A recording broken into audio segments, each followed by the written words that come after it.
나를 향하신 아버지의 사랑, 나를 향하신 아버지의 그 사랑, 나를 향하신 십자가의 그 은혜, 하늘보다 더 크고 바다보다 더 깊은 나를 향하신 그 사랑,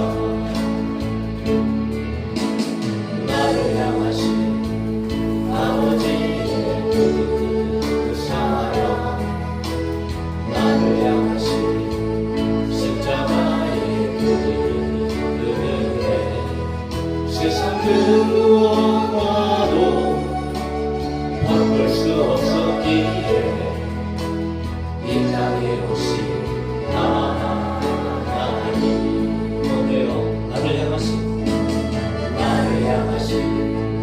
아버지의 그 사랑, 나를 향하신 십자가의 그 은혜, 하늘보다 더 크고 바다보다 더 깊은 나를 향하신 그 사랑,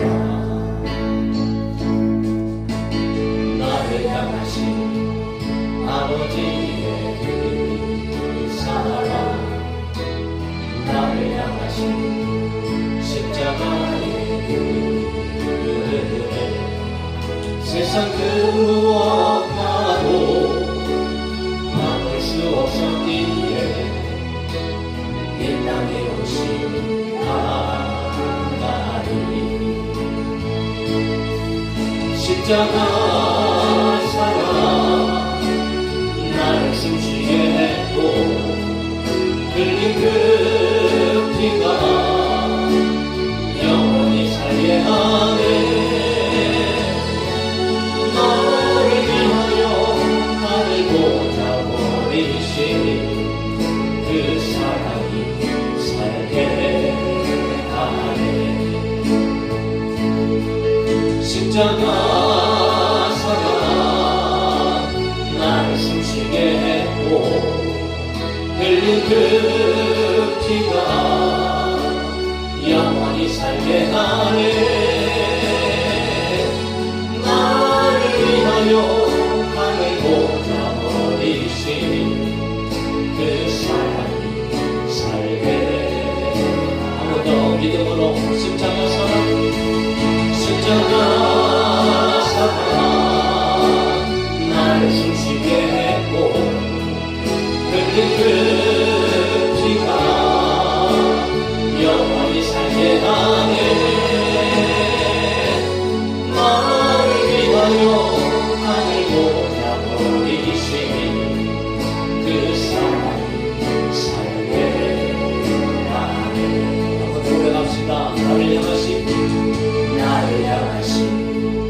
아버지의 그 사랑, 나를 향하신 십자가의 그 은혜, 하늘보다 더 크고 바다보다 더 깊은 나를 향하신 그 사랑,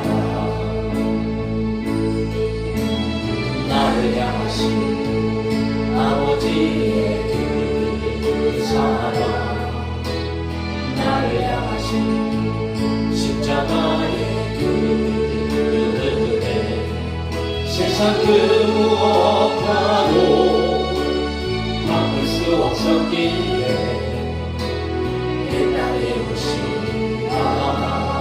하나님의 십자가 사랑, 십자가 사랑 나를 숨쉬게 했고 흘린 그 피가 영원히 살게 하네.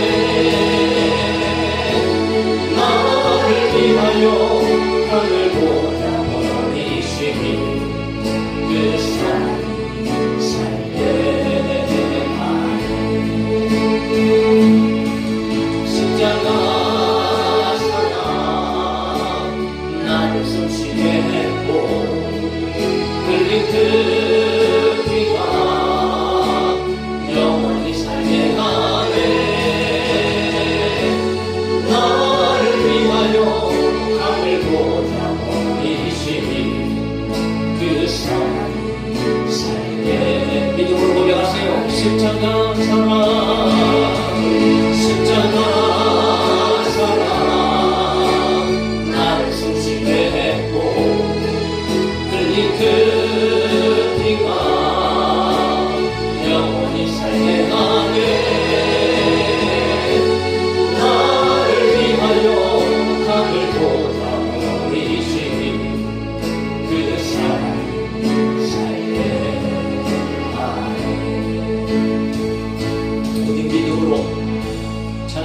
일을 하더라도 믿음으로 찬양의 가사를 믿고 하나님의 은혜를 깊이 생각하면서 오직 믿음으로 찬양하고 믿음으로 살아가는 저와 여러분들이 되기를 예수님의 이름으로 축복합니다. 자, 우리 계속해서 믿음으로 찬양합시다.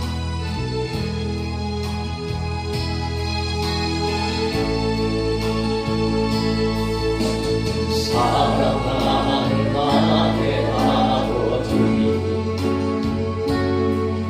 나를 용화처럼 버려두지 마소서. 거친 세상 속에서 나를 인도하소서. 성령님 도와주소서. 사랑하는 나의 아버지, 나를 홀로 있게 버려두지 마소서. 주의 길 가는 동안 나를 인도하소서. 성령님 말씀하소서. 수많은 욕심과 수많은 계획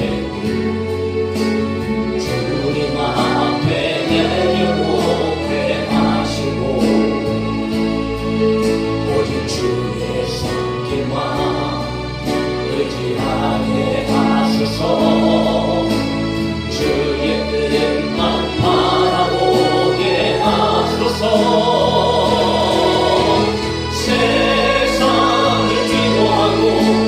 주님만 나르리. 날 통해 이뤄가신 그 나라 꿈꾸며 세상을 위로하고 주님만 나르리. 오직 주의 영광 위에 불러서신 나이길 가리라. 믿음으로 세상을 위로하고 주님만 따르리. 날 통해 이뤄가신 그 나라 꿈꾸며 세상을 위로하고 주님만 따르리. 오직 주의 영광 위에 불러서신 나이길 가리라.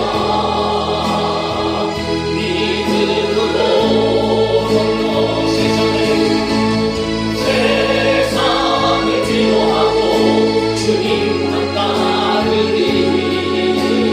날 통해 이뤄가신 그 나라 꿈꾸며 세상을 위로하고 주님만 따르리.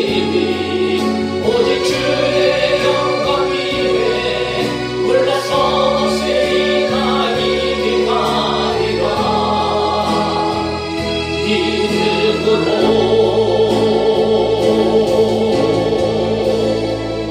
한번 남자의 사랑하는 나의 아버지, 사랑하는 나의 아버지, 나를 동화처럼 버려두지 마소서. 거친 세상 속에서 나를 인도하소서. 성령님 도와주소서.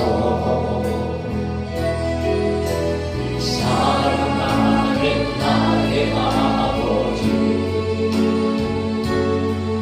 나를 홀로 있게 버려두지 마소서. 주의 길 가는 동안 나를 인도하소서. 성령님 말씀하소서. 내 안에 수많은 욕심과 수많은 계획 주님 앞에 내려놓게 하시고 오직 주의 손길만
하나님의 사랑은 이미 시작되어졌습니다.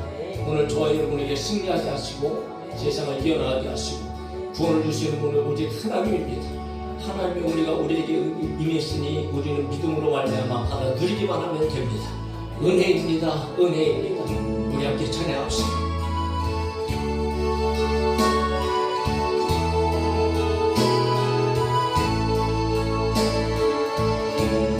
시작된 해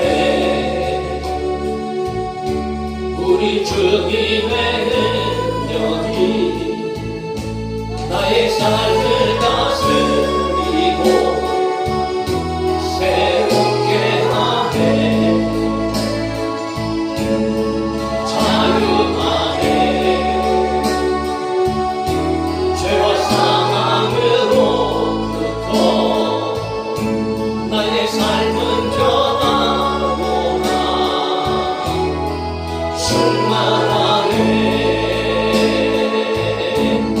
시작된 해 우리 주님의 능력이 나의 삶을 다스리고 새롭게 하네. 자유하네. 죄와 사망으로부터 나의 삶을 다스리라고 충만하네.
믿습니다. 그러므로 여러분, 우리 주님만큼 좋은 분이 어디 계십니까? 오늘 우리는 예수님을 더 뜨겁게 사랑하고 예수님을 기뻐하고 좋아하고 즐거워하는 우리들이 되어줘야 할 줄로 믿습니다. 자, 우리 함께 기쁜 마음으로 찬양할까요? 난 예수님 사랑합니다. 난 예수님이 좋아요. 하고 찬양합시다. 많은 사람들, 많은 사람들 진리를 모른 채 주님 곁을 떠나갔지만 내가 만난 주님은 참 사랑이었고 진리였고 소망이었소. 또 많은 사람들 참된 진리를 모른 채 주님 곁을 떠나갔지만 내가 만난 주님은 참 사랑이었고 진리였고 소망이었소. 자, 마음을 다해 고백합시다. 예수가 좋다오.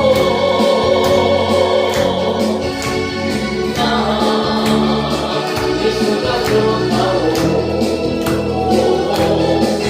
주를 사랑한다던 베드로처럼 난 예수를 사랑한다오. 무겁진 자 내게로 오라. 내가 너를 쉬게 하리라. 이 말이 생명의 길 참 복된 길이라. 항상 내게 들려주셔서 무겁진 자 내게로 오라. 내가 너를 쉬게 하리라. 그게 말이 생명의 길 참 복된 길이라. 항상 내게 들려주셔서 난 예수가 좋다고. 난 예수가 좋다고. 주를 사랑한다던 베드로처럼 난 예수를 사랑한다고. 현대 자매여 참된 행복을 찾거든 예수님을 만나보세요. 그분으로 인하여 참 평안을 얻으며 나와 같이 고백할 거요. 난 예수가 좋다고.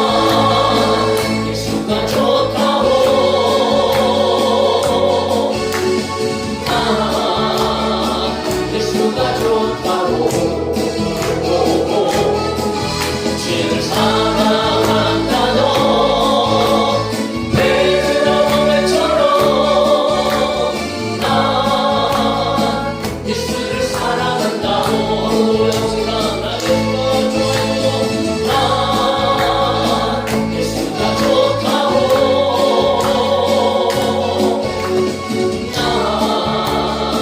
예수가 좋다고. 주를 사랑한다던 베드로처럼 난 예수를 사랑한다고. 찬양하세 찬양하세 찬양하세. 함께 손에 높여 찬양 드리세.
우리에게 합당하신 주님 언제나 동일하신 주 무릎을 꿇어서 주님을 외치세 예수 나의 왕 예수 나의 왕 예수 나의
원합니다. 우리를 승리의 길로 인도하여 주시고 우리에게 기쁨을 주시기를 원하시는 하나님을 믿으시기를 예수님의 이름으로 축복합니다.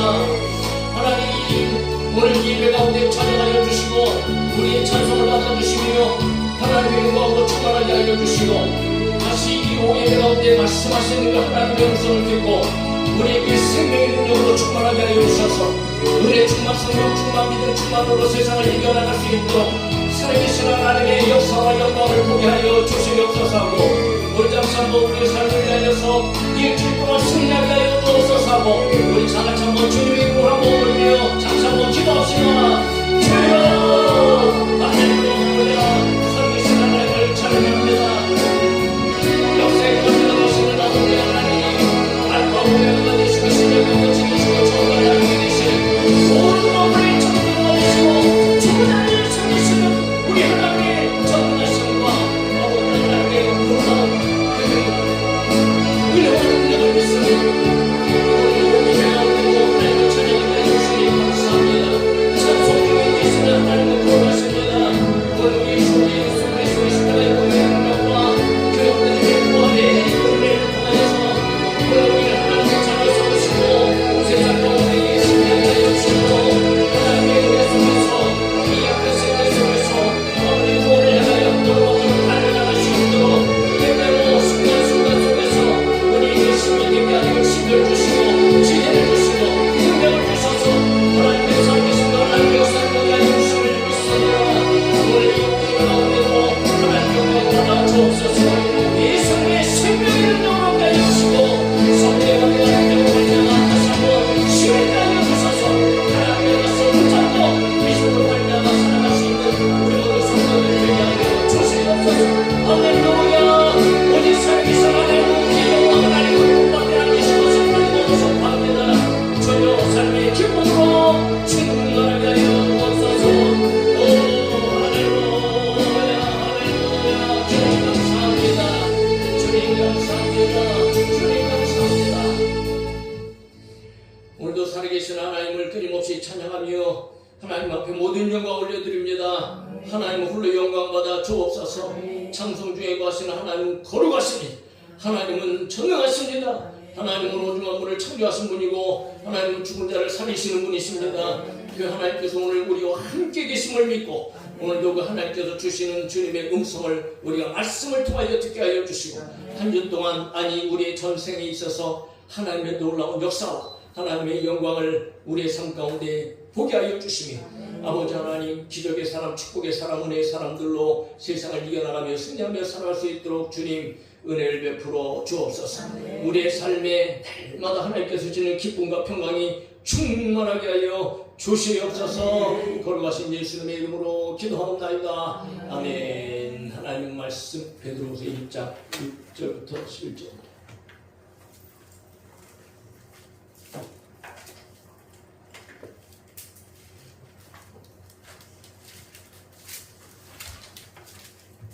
신약성경 384페이지 베드로후서 1장 1절로 11절.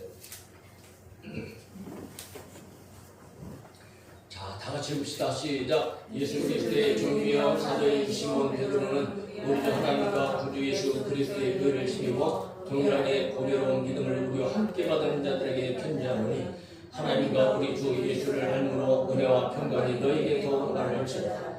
그의 신비한 능력으로 생명과 경건에 속한 모든 것을 우리에게 주셨으니 이는 자기의 영광과 도로서 우리를 부르신 이를 알므로 말미암으니 이로써 그 보배롭고 지극히 큰 약속을 우리에게 주사 이 약속으로 말미암아 너희가 종욕 때문에 세상에서 썩어질 것을 피하여 신성한 성품에 참여하는 자가 되게 하려 하셨느니라. 그러므로 너희가 더욱 힘써 너희의 믿음의 덕의 지식의 절제에 인내의 경건의 형제의 형제의 사랑을 더하라. 이런 것이 너희에게 있어 흡족한 줄 너희로 우리 주 예수 그리스도를 알기에 게으르지 않고 열매 없는 자가 되지 않게 하려니와 이런 것이 없는 자는 맹인이라 멀리 보지 못하고 그의 일체가 깨끗하게 된 것을 잊었느니라.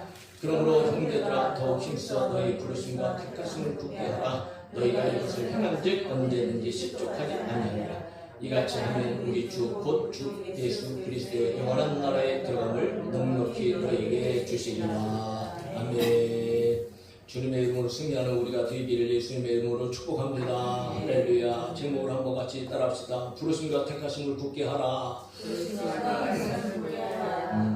베드로가 흩어진 나그네, 베드로 전서에 보면은 아시아와 기타 등등이 흩어진 나그네와 같은 삶을 살아가는 믿음의 사람들, 그 사람들의 정체성이 과연 무엇인가?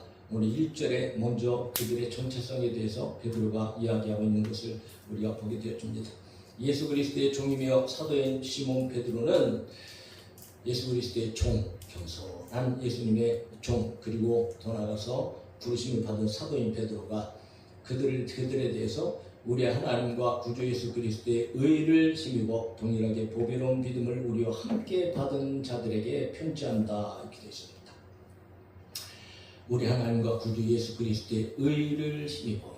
여러분, 오늘 우리는 하나님의 자녀가 되어졌는데 우리 자체가 의로운 자가 되어진 것이 아니고 하나님의 의, 예수 그리스도의 의, 오직 의로우신 분은 우리 하나님이시고 우리 예수님이신데 그 하나님의 의, 예수 그리스도의 의가 우리 가운데 입혀진 줄로 믿고 할렐루야. 그런데 그 의가 입혀지기 위해서는 우리에게 믿음이 필요하다. 믿음으로 예수 그리스도를 영접하면 하나님의 의가 우리 가운데 입혀지고 우리를 의롭다 칭해 주신, 칭의자, 칭의.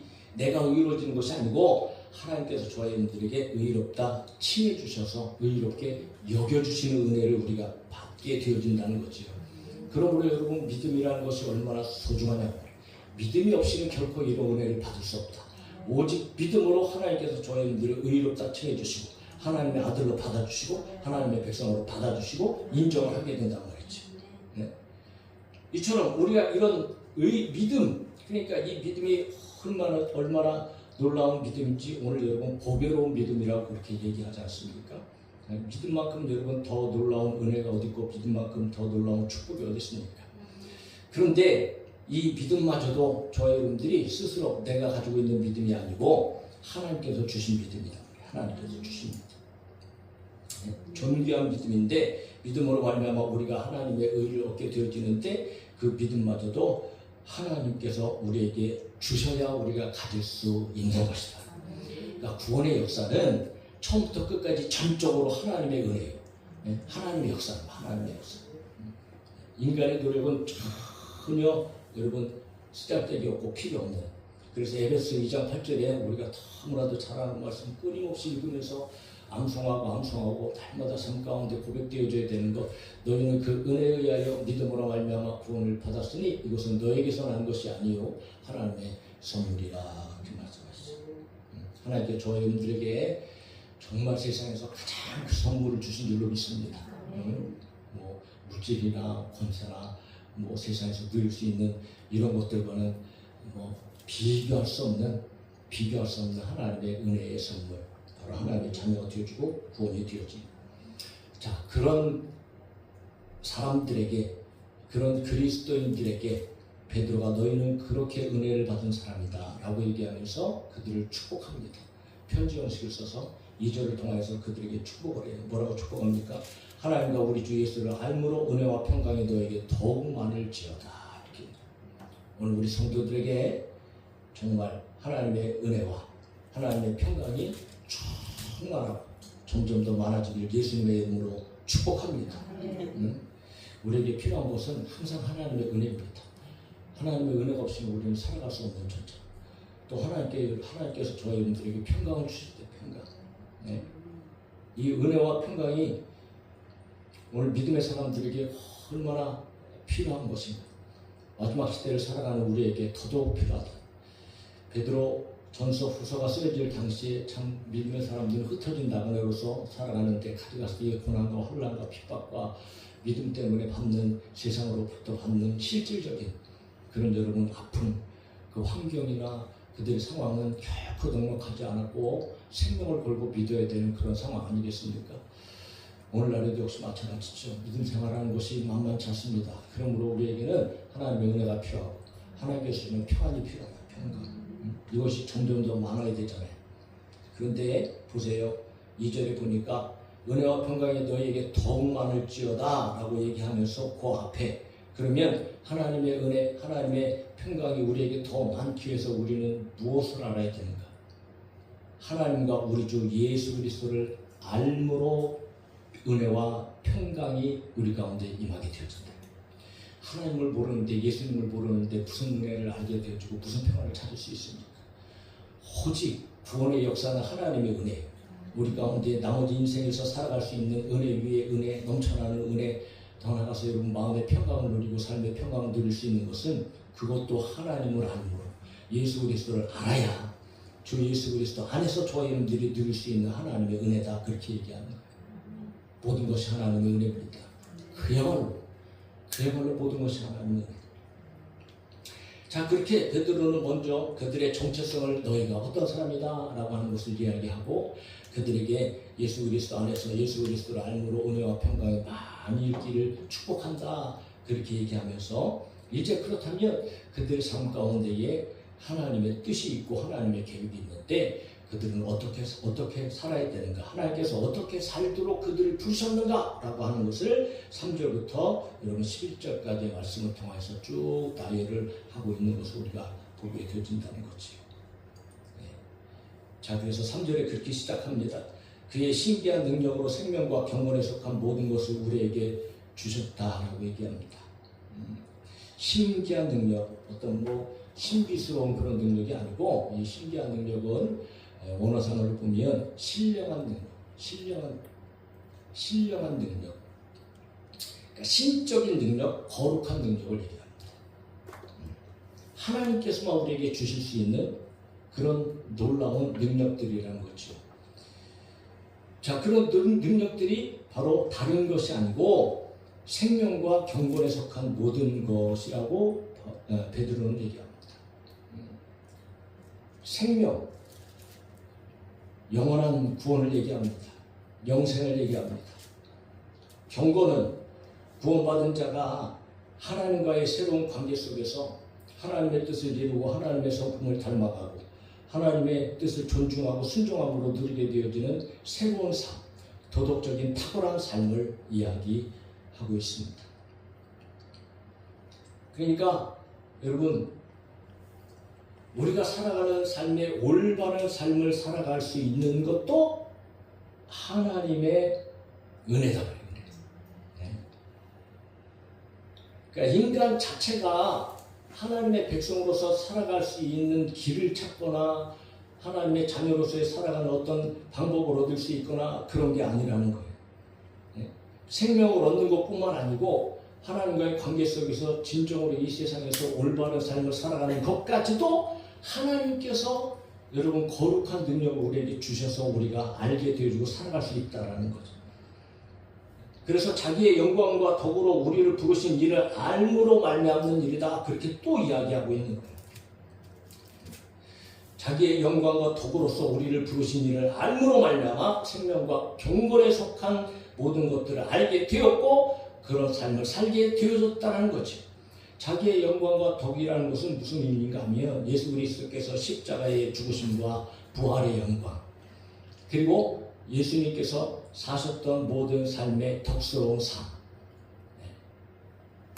자, 십자가를 기초한 예수 그리스도의 삶을 통하여서 저와 여러분 가운데 진정한 하나님과의 관계 속에서 경건의 삶을 살아갈 수 있는 모든 것들을 밝히 알게 하여 주시고 가르쳐 주셨다. 네. 그러므로 여러분, 베드로는 4절에 보면 이로써 그 보배롭고 지극히 큰 약속을 우리에게 주셨다, 이렇게 얘기하고 있습니다. 보배롭고 지극히 큰 약속, 이거는 다시 한번 생명에 대해서 강조하고 있는 거예요. 생명, 그 생명이 어떤 것인가? 영원한 생명이고, 바로 여러분 예수 그리스도를 믿는 사람들이 장차 믿음의 결국 구원을 받는 일, 예수 그리스도의 재림, 부활의 소망, 새하늘과 새 땅, 하나님 나라의 영원한 나라, 여러분 이 나라가 바로 예수 그리스도 안에 있고, 그것이 그 축복을 우리에게 주셨다라는 거지. 그러므로 이렇게 하나님께서 저와 여러분들 가운데 은혜 속에서 이 신령한 복을 주셨으면 이 복을 받은 자들이 과연 이 땅 가운데 살아가면서는 어떻게 살아가야 되는가? 그렇게 올바르게 살아가는 길까지도 하나님께서 우리에게 선물하셨다는 거예요. 그래서 이 약속으로 말미암아, 약속 때문에 세상에서 살아가는 동안 정욕으로 말미암아 세상에 썩어질 것을 피하며 살아가게 하시고 신성한 성품에 참여하도록 저와 여러분들이 부르셨단 말이에요. 네. 세상에 썩어질 것, 더럽고 추한 것들을 위하여서 살아가지 아니하고 신성한 성품, 하나님의 성품, 주님의 성품, 거룩한 성품에 참여하고 그것에 따라 살아가도록 그렇게 살아가는 자가 되게 하기 위해서 오늘 우리를 구원하셨단 말이죠. 네. 저와 여러분 세상에 속해 있지만, 세상에서 살아가고 있지만 우리는 결코 이방인이나 세상 사람이 아닙니다. 그리스도 안에 있으면 새로운 피조물이라 저와 여러분들의 세상에 있어도 하나님의 자녀들이고 우리의 시민권은 저 하늘에 있고 하나님의 백성이고 구원받은 자녀, 우리는 의인이고 의롭게 된 자이고 여러분 거룩한 자라는 것을 저와 여러분들은 반드시 기억하시기를 주의 이름으로 축복합니다. 그러니까 어디를 갔다 놔도 여러분 나는 거룩한 사람이다. 나는 하나님의 자녀다. 누구와 있더라도 가정에 있건 직장에 있건 어디에 있든 간에 우리는 반드시 기억해야 됩니다. 나는 세상의 사람들과는 질적으로 다른 사람이다. 구별하는 사람이다. 구별. 동일하게 살지 말고. 그러므로 저와 여러분들은 신성한 성품에 참여하는, 즉 다시 말해서 경건의 삶을 사는 것, 이거를 또 다른 말로 오늘 7절, 8절에 보면 열매를 맺는 삶이다 이렇게 얘기해요. 자, 이것을 다시 한번 강조하면서 10절에서 이 말을 결국은 부르심과 택하심을 굳게 하는 삶이다 이렇게 얘기하고 있습니다. 그러니까 여기서 여러분 동일한 말을 사실은 여러 가지의 표현을 통해서 이야기하고 있는 것을 우리가 보게 되었습니다.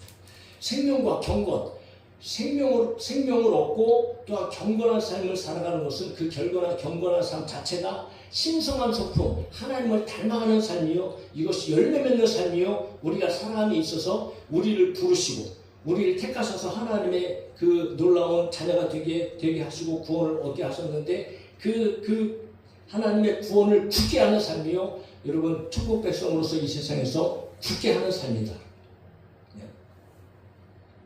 그러므로 그 굳게 하는 삶을 구체적으로 5절부터 6절, 7절에 있어서 여러분 조목조목 베드로가 그것을 가르쳐주고 있는 겁니다. 세상에서 살아가는 삶이 아니고 하나님의 성품을 닮아서 예수님의 성품을 닮아서 거룩하게 살아가는 삶, 그 삶을 5절부터 7절까지 우리에게 가르쳐주고 있다는 거죠. 그래서 오늘 저와 여러분들은 이것을 핵심으로 말씀을 오늘 들어야 합니다. 보세요.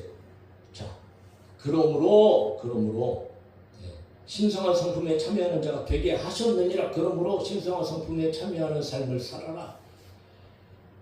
부르심과 택하심을 굳게 하는 삶을 살아라. 그러면서 제일 먼저 뭐가 등장합니까? 그러므로 너희가 더욱 힘써 너희 믿음이 등장합니다. 믿음. 오늘 믿음의 사람들의 삶 가운데 가장 기본적인 기초적인 삶의 덕목은 여전히 믿음이다. 우리는 언제나 어디서나 믿음으로 시작해야 됩니다. 믿음으로 시작하는 겁니다. 믿음으로. 자, 믿음은 전적인 하나님의 선물이라는 것을 조금 전에 우리가 봤죠.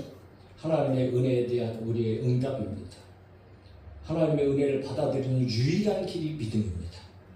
그러니까 오직 믿음을 통해서 우리는 구원을 받고 하나님의 자녀로서 살아가는 시작이 가능한 거죠.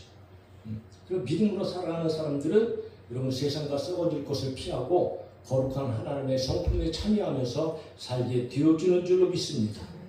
그러면 여러분 믿음은 그리스도인의 삶의 가장 기본적인 삶의 바탕이에요. 삶의 바탕. 그 어떤 것도 믿음으로 할 수는 없습니다. 그러니까 믿음으로 하지 않는 것은 다 죄다라고 얘기한 만큼, 그러니까 무엇이든지 너희는 믿음으로 하라. 그러니까 믿음의 바탕 위에 서서 저와 여러분들이 거룩한 성품에 참여하는 삶이 시작되어지는 거죠.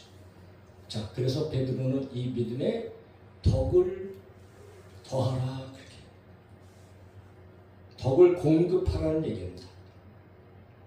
이 덕이라는 것은 여러분 우리가 이제 의라고 하는 이 의하고 아주 흡사한 말로 이건 굉장히 하나님 앞에서 도덕적으로 탁월한 삶, 하나님 앞에서 하나님께서 기뻐하시는 정말 세상에서의 어떤 자기의 유익을 위한 삶이 아니고 자기의 욕심을 위한 삶이 아니고 남을 위해서 남이 유익하고 남이 잘되게 하는 그런 삶을 이야기합니다. 자, 이거는 여러분 그리스도의 덕이죠. 인간의 덕이 아닙니다. 그러니까 예수 그리스도를 닮아가는 탁월성의 도덕적인 어떤 이런 모습을 이야기하고 있다는 거죠. 자, 이 덕은 세상에서 살아갈 수 있는 것이 아닙니다. 하나님의 형상을 되찾은 사람들, 하나님의 형상을 입은 사람들만이 살아갈 수 있는 삶입니다. 그러니까 예수님을 닮은 그런 삶인데 예수님께서 이 세상에 왜 오셨습니까? 자기를 위해서 오시지 않았어요? 예수님께서 저와 여러분들을 위해서 오셨고 살아가는 모든 공생의 삶 속에서 예수님은 여러분 자신을 위하여 산 적이 한 번도 없으십니다. 다 덕을 세우는 타인을 위해서, 죄인들을 위해서, 온갖 다른 사람들에 의해서 여러 가지 참 핍박과 또 많은 어려움을 그런 시간을 지내시면서도 불구하고 예수님께서는 결코 자신을 위해서 살지 않고 다른 사람들이 유익을 위해서 사십니다. 예수님을 만난 사람들을 보면 그 어떤 사람도 여러분 불이익을 당한 사람이 아무도 없습니다. 만난 사람마다 예수님 앞에 믿음으로 나온 사람마다 그들은 최고의 것을 누렸고 최고의 좋은 것을 받았고 최고의 축복을 그들이 받아 누렸단 말이에요. 항상 예수님을 만난 사람들은요 100% 모든 사람들이 얼마나 잘 됐는지 몰라요. 덕을 세우면서 그들에게 기쁨을 주고 그들에게 평안을 주고 그들에게 만족을 주고 이게 바로 여러분 덕을 행하면서 살아가는 삶이라는 거죠. 그러니까 믿음의 덕을 세우라는 것은 믿음이 있다고도 하면서 실제 생활에 있어서 여러분 오늘날 보세요. 나는 믿는 사람이다라고 얘기하면서도 덕을 세우지 못하고 오히려 세상으로부터 여러분 손가락질 당하고 욕을 먹고 비난을 당하고 요즘 기독교를 가지고 개덕교라고 얘기하지 않습니까? 왜 여러분 기독교가 그런 소리를 들어야 되고 믿음의 사람들이 왜 악한 사람이라고 나쁜 사람이라고 그런 평가를 받아야 합니까? 뭐 때문에 그렇습니까? 덕을 세우지 못하니까 그래. 덕을 세우지 못해. 가는 곳마다 저와 여러분들이 남들에게 덕이 되어줘야 되고 다른 사람의 이 기쁨을 위하여서 다른 사람의 유익을 위하여서 끊임없이 우리는 도움이 되어지는 삶을 살아야 되는데 오히려 여러분 그런 삶을 살아가지 못하고 그러니까 믿음의 삶을 산다고 할지라도 그래도 여러분 우리는 손가락질을 받고 있다는 거죠. 그러므로 베드로는 의도적으로 너희들이 믿음이 있느냐? 그러나 그 믿음만 가지고 살 때에 너희들이 믿음이라는 것이 드러나지 않고 그 믿음의 삶 위에 반드시 덕을 끼치는 그런 삶을 살아야 된다라고 베드로가 이야기를 하고 있는 것을 우리가 발견하게 되어진다는 거죠. 여러분 믿음으로 살면서 거기다가 덕을 더하고 정말 남들의 유익을 위해서 저희들이 선한 영향력을 끼치며 살아갈 수 있는 우리 성도들 믿음의 사람들이 되어줘야 할 줄로 믿습니다. 그 외에 또 덕에다가 뭐를 더하라? 지식을 더하라. 지식. 기독교인들이 덕 있는 생활을 위해서 반드시 우리에게는 지식이 필요한데 하나님의 뜻대로 살아가게 하기 위한 필요한 지식, 더 나아가서 지혜, 또한 통찰력, 이것을 얘기합니다.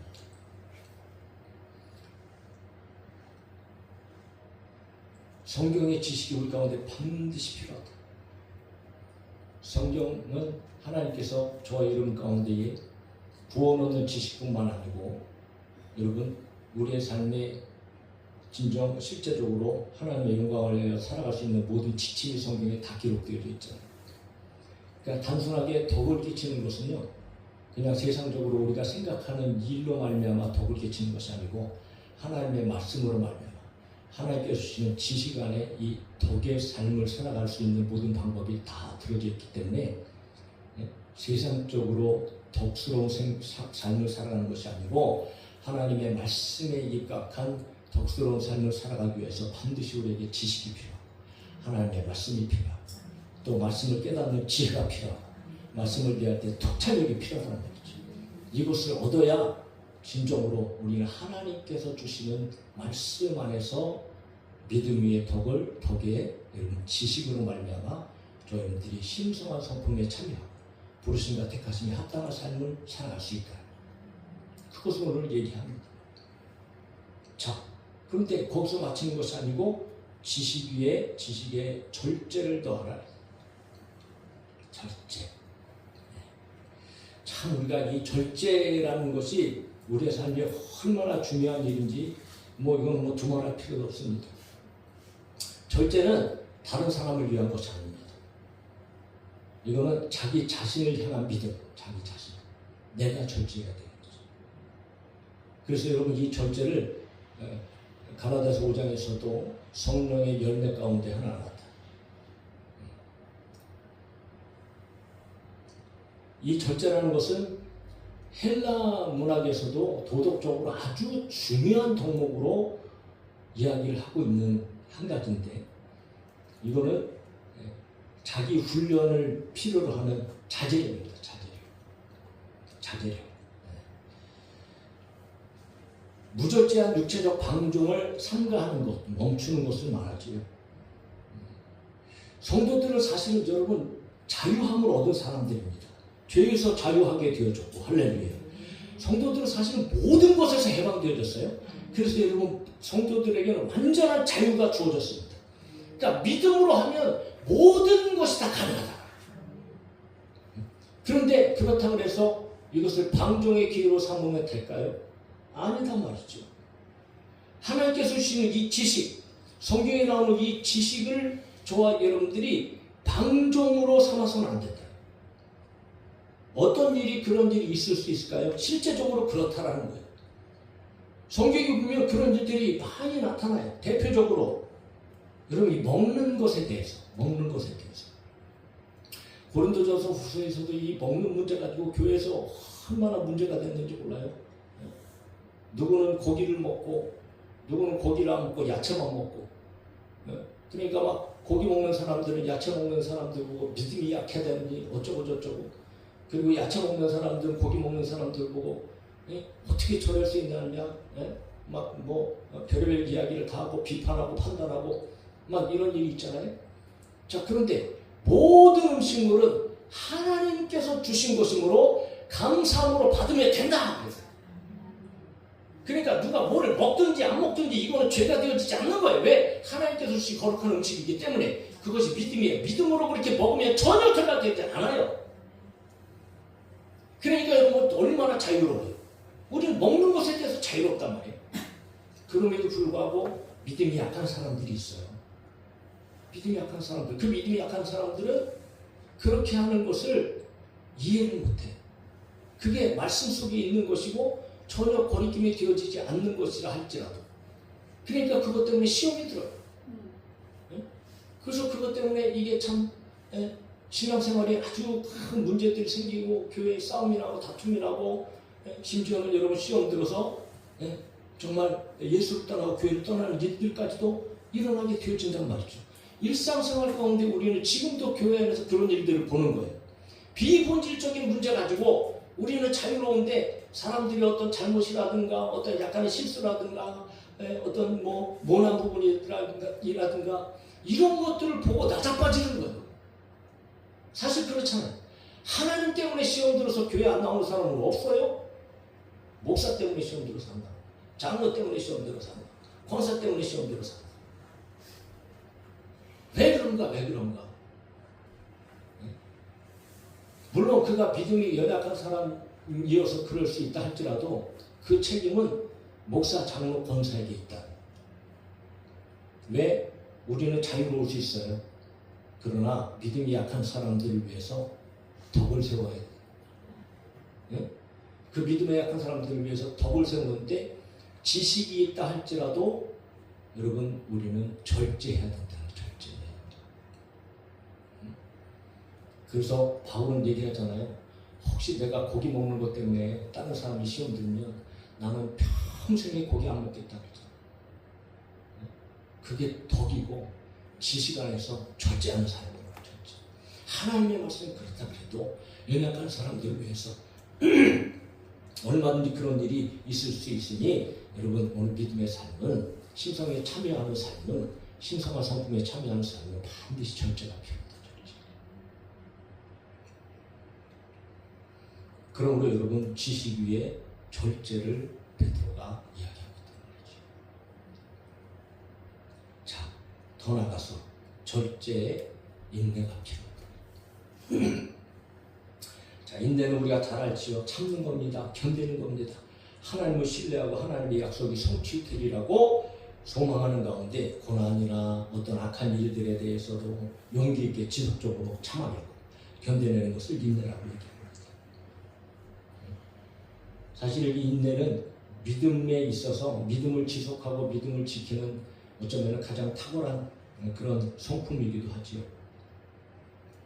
환난의 직면에 있어도 적극적으로 그 환난 가운데에 피하지 않고 그것을 수용하면서 견뎌내고 또 견뎌내고, 그러므로 말하면 끝내 승리를 쟁취하는 것, 그것은 오직 인내의 능력입니다. 그런데 이 인내는 외부적인 일들에서 우리에게 오는 일 속에서만 필요한 게 아니에요. 나 자신에게도 필요하단 말이에요. 나 자신에게도. 절제하는 일이 쉽습니까? 어렵습니까? 네? 결코 쉽지 않아요. 그러면 절제 한 번만 필요한가요? 아니요. 2번, 3번, 4번, 10번, 100번, 1000번 우리가 살아가면서 끊임없이 나 자신과의 싸움 속에서 절제를 이루어가야 된다.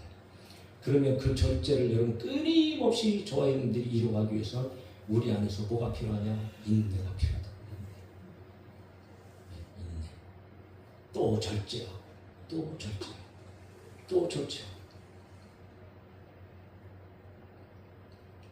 그러니까 이것은 여러분 사람의 힘이나 사람의 능력으로 할 수 있는 것이 아니고 거룩한 신성을 우리에게 주심으로 말미암아 여러분 우리가 그 안에서 가능한 일인데 그 안에서 이렇게 살아야 할 것이다 라고 베드로가 이야기하고 있다는 거지. 그래서 인내 위에 또한 경고를 얘기합니다. 앞에서도 얘기했죠. 경고는 삶 속에서 하나님을 경외하고 하나님 앞에 자신을 낮추면서 하나님의 뜻대로 살아가는, 하나님의 성품에 참여하는 것을 이야기합니다. 하나님 앞에 자기를 낮추는 것, 오직 그의 뜻에 집중하고 그 뜻을 실천하며 하나님을 공경하며 살아야 한다. 그러므로 인내하는 가운데에 저와 여러분들은 겸손해야 된다. 겸손함으로 하나님의 뜻에 순종하는, 하나님의 말씀에 합당한 경건한 삶을 살아낼 수 있어야 된다. 거기에 또한 형제의 우애를 더하라. 형제에 대한 사랑은 정말 이건 믿음을 가진 사람들에게 있어서는 끊임없이 성경에서 우리는 그리스도 안에서 한 지체입니다. 할렐루야. 여러분 이 한 지체라는 것을 저와 여러분들은 또 끊임없이 되뇌어야 되고 생각해야 되고, 이 교회 안에 이 한 지체라는 개념, 이 개념을 반드시 저와 여러분들이 가져야 된다. 그러니까 형제의 우애는 형제에 대한 사랑을 얘기합니다. 성경은 여러분 형제에 대해서 사랑할 때 어떻게 사랑하나? 형제를 위하여 자기 목숨까지 희생하라 그렇게 얘기합니다. 예수님께서는 실제적으로 그것을 행하셨지 않습니까? 저와 여러분들을 위해서 예수님께서는 여러분 죽으셨어요.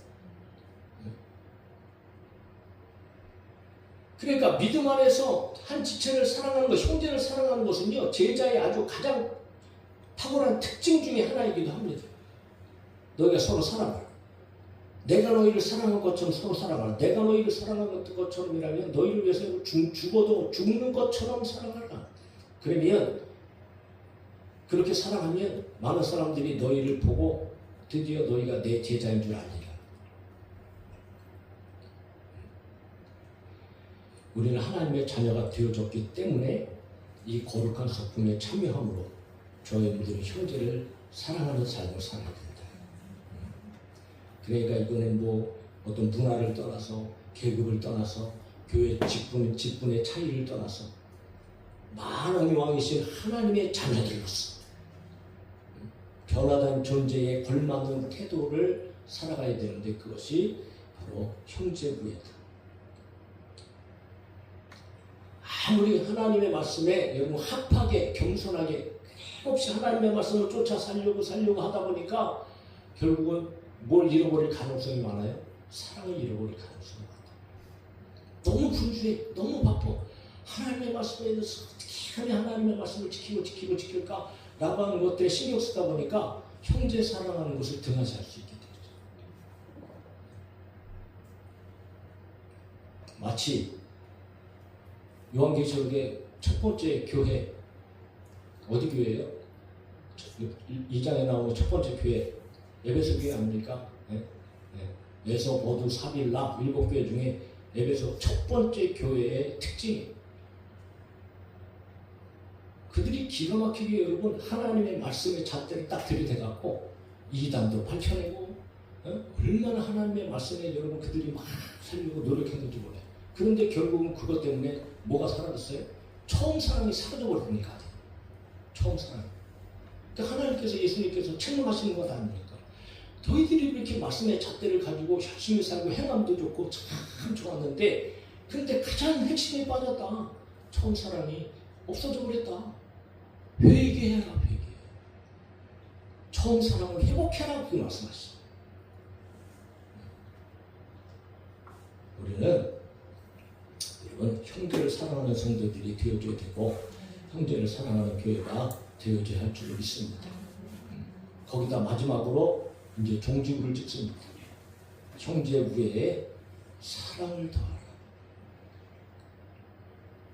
믿음으로 시작된 그리스도의 덕목이 형제 우애를 넘어서 이제는 사랑으로 완성이 되어주고 있습니다. 사랑은 모든 덕목들 가운데 으뜸이죠. 믿음과 소망과 사랑은 항상 있을 것인데 그 중에 제일은 사랑이라. 고린도전서 13장에 말씀하셨잖아요. 하나님은 사랑 자체이십니다.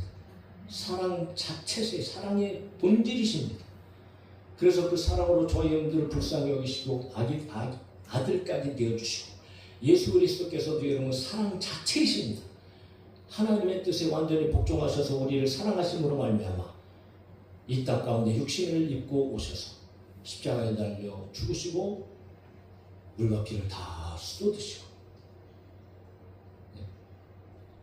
그래서 우리가 신성한 성품, 하나님의 성품에 참여하는 자들의 최종 목적은 사랑.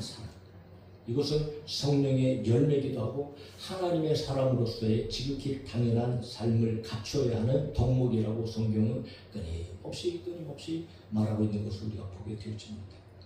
그러니까 한 가지 덕목은요 완전히 자기 각자 따로 떼어내서 생각할 것이 아니고 긴밀하게 연관이 되어져 있고 그것을 계속적으로 더해줘야 되고 또 풍성하게 되어줘야 되고 또 발전해 나가야 되고 결국은 그 모든 것들이 어디를 향해서 가야 되는가? 사랑을 향해서 가야 된다. 사랑을. 그러므로 하나님은 사랑이시오, 그리스도 사랑이시오, 성도도 성령 하나님도 사랑이시오.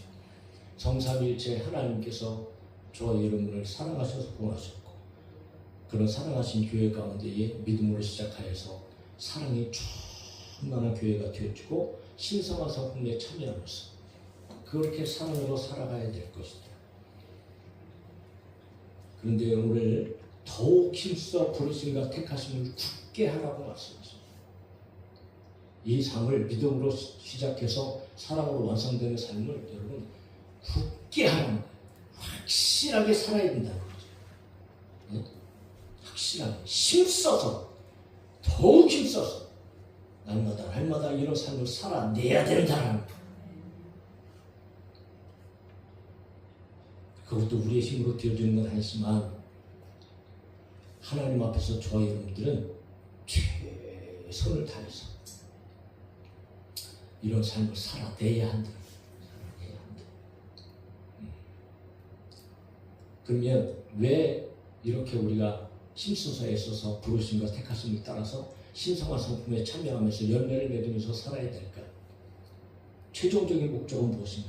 그것을 오늘 마지막 10절, 11절에서 마무리하고 있습니다. 그 이유가 무엇인가? 10절을 보시면 부르심과 택하심을 굳게 하라. 너희가 이것을 행한즉 언제든지 실족하지 아니하리라. 실족한다는 것은 여러분 발을 헛디디는 것을 얘기합니다. 넘어지는 겁니다. 자빠지는 것을 얘기해요. 이것은 결국 무엇을 얘기하는가요? 여러분 구원받지 못한다는 것을 얘기합니다. 그러니까 신성한 성품에 참여하고 힘쓰고 애쓸 때에 너희들은 한마디로 얘기해서 구원받게 되어진다. 그렇다고 여러분 행함으로 구원받는다 이런 말로 들어서는 안 되겠죠. 신성한 성품에 참여하는 하나님의 뜻 안에서 저의 믿음을 순종하면서 살아야 할 것이다. 그래서 11절에 아예 그냥 확 세기를 박습니다. 다 같이 읽고 마무리합시다. 시작! 이같이 하면 우리 주 곧 구주 예수 그리스도의 영원한 나라에 들어감을 넉넉히 너에게 주시리라. 할렐루야. 이같이 하면 부르심과 택하심을 굳게 하면 신성한 성품에 참여하는 일에 참여하면서 살아가게 되어지면 하나님의 경건한 삶으로 살아가게 되어지면 열매를 맺으며 살아가게 되어지면 이같이 하면 그러면 우리 주 곧 구주 예수 그리스도의 영광의 나라 우리 주님께서 주인이신 저 영원한 나라 영생 하나님 나라 그 하나님 나라에 들어감을 넉넉하게 너에게 주시리라. 넉넉하게. 네?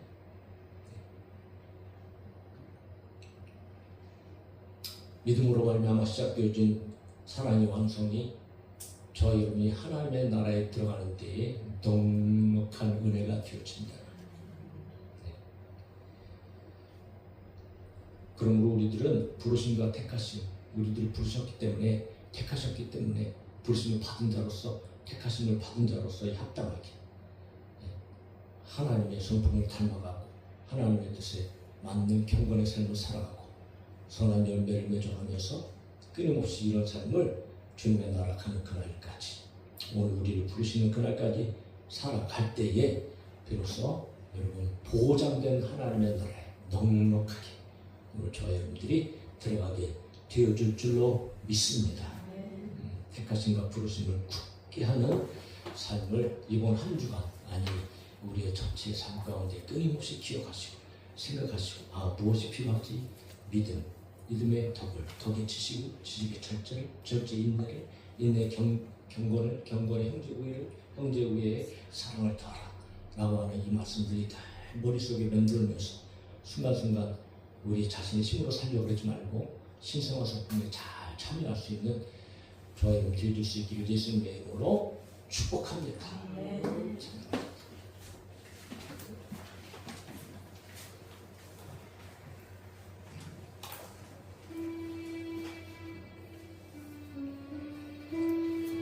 여러분 그렇게 살아갈 수 있습니다. 하나님께서 도와주실 줄 믿습니다. 여러분 힘내시면 됩니다. 기억하고